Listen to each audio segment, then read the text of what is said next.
నేను ఫ్లిప్కార్ట్లో అయితే ట్రైపాడ్ ఆర్డర్ పెట్టాను. ఇప్పుడైతే వచ్చిందనమాట. పనంతా పక్కన పెట్టేసి ఇది ఓపెన్ చేద్దామని చెప్పి ఓపెన్ చేస్తున్నా. నేను last time 4 months back order చేస్తే మాత్రం బాగా రాలేదు, మొత్తం డెలికేటెడ్గా ఉండే, ఇంకా రిటర్న్ పెట్టేసిన. ఇప్పుడైతే ఎట్లా వస్తుందో చూడాలి, మరి మంచిగా రావాలని చెప్పి అనుకుంటున్నాను నేనైతే.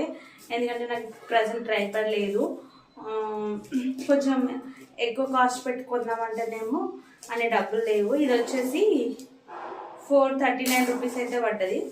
మరి ఎలా ఉంటుందో చూడాలి. బాగుండదా? ఓకే, బాగానే ఉంది. ఇవైతే కొంచెం మనకి స్టాండర్డ్ ఉన్నాయి అనుకో, మరి డెలికేటెడ్గా కాకుండా కొంచెం ఎక్కువ రోజులు వాడుకోవచ్చు. మనం పెట్టిన డబ్బులకి కనీసం ఒక 6 months అయినా వాడుకుంటే కొంచెం తృప్తిగా ఉంటుంది. నేనైతే ఫుల్ హ్యాపీ, ఎందుకంటే బాగా వచ్చింది ట్రైపాడ్. లాస్ట్ టైం చేసింది అయితే చాలా అంటే చాలా డెలికేటెడ్గా ఉంది. జస్ట్